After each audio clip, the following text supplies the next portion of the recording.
Oke guys, kembali lagi dengan Kak Adam di sini. Di video kali ini, Kak Adam akan membahas tentang garis besar PPU Bahasa Inggris UTBK 2020. Di video kali ini, Kak Adam akan menjelaskan apa saja yang kalian harus bisa, harus kuasai, ya, agar bisa mengerjakan PPU Bahasa Inggris UTBK 2020 dengan baik. Lalu kisi-kisi ya, soal-soal yang akan keluar atau kemungkinan akan keluar di bahasa Inggris bagian PPU. PPU Bahasa Inggris UTBK 2020 itu utamanya menguji kemampuan kalian mengolah bacaan dari teks bacaan.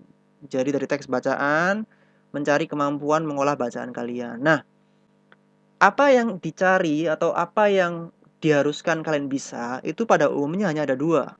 Yang pertama, menemukan gagasan utama atau tesis dari teks tadi, dan menemukan kata-kata pemicu. Nah, ini akan dijabarkan lebih lanjut di kisi-kisi. Kisi-kisinya, yang pertama ada pertanyaan umum. Ya, yang pertama itu ada pertanyaan umum yang berhubungan dengan topik dan tujuan. Lalu ada juga yang berhubungan dengan nada penulis. Ada juga yang berhubungan dengan struktur bacaan. Yang kedua, ada pertanyaan spesifik yang lebih rinci ya, berhubungan dengan detail yang ada di bacaan, implikasi dari bacaan tersebut, lalu pertanyaan yang berhubungan dengan kata kecuali atau kebalikannya. Kita langsung saja nggak lama-lama ya, masuk ke pertanyaan jenis general atau umum. Ini ada kata-kata yang Kak Adam cetak tebal ya. Kata-kata yang Kak Adam cetak tebal di sini adalah kata-kata yang biasanya mengindikasikan jenis pertanyaan tersebut. Jadi misalnya ada topik. Di sini ada main idea, topik, primarily concern. Ya. Kata-kata yang Kak Adam cetak tebal di sini itu berhubungan dengan topiknya. Kalau ada kata-kata yang dicetak tebal ini di sebuah soal, berarti soal tersebut bisa saja berhubungan dengan topik. Ya, begitu juga dengan tujuan, misalnya main purpose, intends to, in order to. Nah, seperti itu ya. Contoh pertanyaannya, which of the following best describes the main purpose of the passage? Which of the following? Mana dari berikut ini? Best describes, paling bagus menceritakan atau mendeskripsikan. Main purpose, tujuan, the passage, dari teks tadi. Nomor 2, the author of the passage is primarily concerned with. Penulis teks primarily concern. Primarily artinya utamanya, concern peduli, with dengan. Jadi penulis teks utamanya peduli dengan apa? Ya, gitu. Pertanyaan-pertanyaan kayak gini ya, itu biasanya menanyakan tentang garis besar atau apa yang dibicarakan di dalam teks secara umum. Jadi tidak langsung masuk ke misalnya ukurannya, warnanya gitu ya. Ini masih ke secara garis besar saja. Dari luarnya kelihatan seperti apa sih teksnya, seperti itu ya. Lalu ada pertanyaan jenis nada atau attitude. Biasanya kata-kata yang sering dipakai adalah attitude, terus agree atau disagree. Misalnya, which of the following best describes the author's attitude toward? Mana dari berikut paling bagus mendeskripsikan attitude penulis terhadap. Attitude seperti yang kalian ketahui ya, merupakan kata lain dari sikap atau ya, sikap penulisnya terhadap topik tadi. Kalau ada pertanyaan jenis seperti ini, kalian harus mengetahui penulis itu memandang topik ini itu seperti apa? Negatifkah, positifkah, atau netral? Seperti itu. Itu gampangannya seperti itu ya. Lalu kita ada pertanyaan jenis struktur bacaan. Nah, ini kata-kata yang sering dipakai biasanya organization of the text, relationship of the bla bla bla paragraph, ya. Contoh pertanyaannya, the organization of the passage could best be described as organisasi, artinya pengaturan dari teks.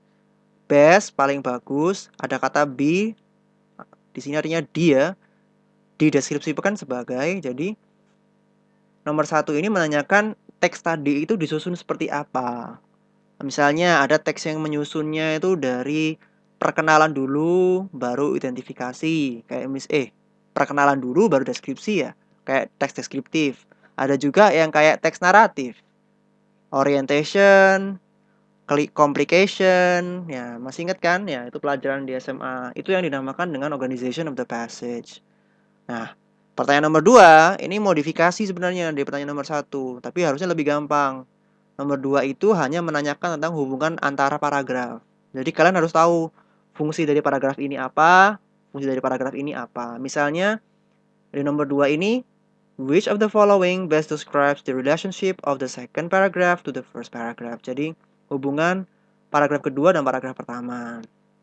Kalian tinggal lihat paragraf kedua dan paragraf pertamanya. Apakah paragraf pertama itu menunjukkan sebab, paragraf kedua menunjukkan akibat, atau kebalikannya. Nah, itu kalian harus baca terlebih dahulu ya. Cari tahu gagasan utamanya tiap paragraf apa. Lalu kita masuk ke pertanyaan spesifik ya, pertanyaan khusus.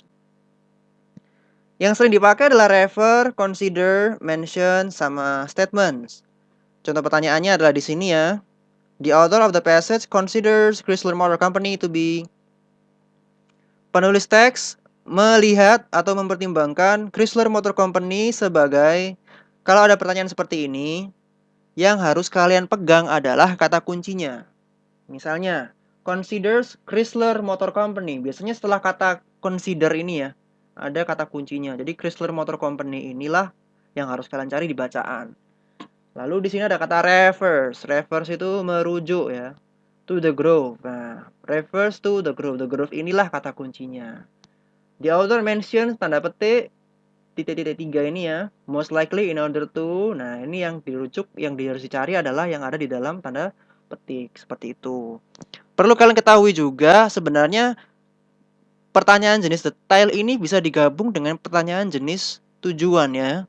Kalau di awal-awal ini di pertanyaan general, tujuannya kan secara umum. Nah, kalau di pertanyaan spesifik, tujuannya itu hanya berhubungan dengan kata yang ada di tanda petik atau kata kunci saja. Misalnya, the author mentions Chrysler Motor Company most likely in order to. Kalau diartikan, penulis menyebutkan kata ini supaya apa? Nah, itu kalian harus bisa menemukan apakah supaya biar bacaannya keren, atau biar pembacanya nggak ngantuk, ya, atau biar kalian tambah pusing ya. Kalau misalnya ada jawaban kayak gitu, silahkan dipilih. Kayak gitu ya. Nomor 4. Which of the following statements, bla bla bla, lalu tanda tanya. Nomor 4 ini pertanyaan yang sering sekali keluar di ujian akhir sekolah, ujian nasional ya. Ini pertanyaan yang sudah sangat umum ya. Menanyakan tentang pernyataan yang benar, yang salah, seperti itu. Nah, sekarang ada pertanyaan detail yang berhubungan dengan implikasi. Atau jawabannya itu tidak tertulis. Jawabannya itu harus kalian simpulkan berdasarkan apa yang kalian sudah dapat dari membaca teks. Tuh. Biasanya pertanyaan seperti ini itu bagusnya kalian jawab setelah kalian mengerjakan topik dari paragraf ini atau mencari tahu detail dari paragraf ini dan seterusnya. Intinya dikerjakan belakangan. Kenapa? Karena kalau kalian belum membaca atau mengetahui haluan besar dari teks tersebut, susah sekali menemukan jawaban pertanyaan implikasi. Ini yang Kak Adam cetak tebal ini kata-kata yang sering dipakai ya di pertanyaannya. Contoh pertanyaannya, the passage suggests that the basic theories possessed by children, bla bla bla. Teks tersebut menyarankan atau menunjukkan bahwa teori-teori utama yang dimiliki oleh anak-anak itu seperti titik-titik. Yang kedua, the passage implies that the expansion of the universe. Teks tersebut mengimplikasikan bahwa ekspansi dari alam semesta titik-titik. Nah, itu adalah contoh-contoh pertanyaan dari jenis pertanyaan implikasi. Sekarang kita masuk ke pertanyaan jenis kecuali. Except, not. Except artinya kecuali, not artinya tidak. Kata yang Kak Adam cetak tebal ini biasanya dipakai untuk menunjukkan pertanyaan jenis kecuali. Nah, pertanyaan jenis ini biasanya meminta kalian untuk menemukan jawaban yang tidak sesuai dengan bacaan. Misalnya pertanyaannya seperti ini. Which of the following is not true? Sorry, ini bukan untrue. About the passage. Mana dari berikut yang tidak benar terhadap teksnya? Yang kedua, the author describes Newton's law with the following statements. Except, penulis mendeskripsikan hukum Newton dengan pernyataan sebagai berikut. kecuali jadi kalian cari yang tidak sesuai dengan pernyataannya penulisnya. Nah, tidak menutup kemungkinan ya, kalau misalnya di tahun ini akan ada soal double negatif. Jadi seperti ini yang Kak Adam barusan hapus tadi ya. Not untrue. Kalau true itu benar, untrue itu tidak benar. Kalau not untrue berarti tidak benar. Sepertinya sih tidak ada ya. Cuman ya untuk bersiap-siap saja biar kalian nggak kaget ketika kalian ketemu sama soal-soal seperti itu.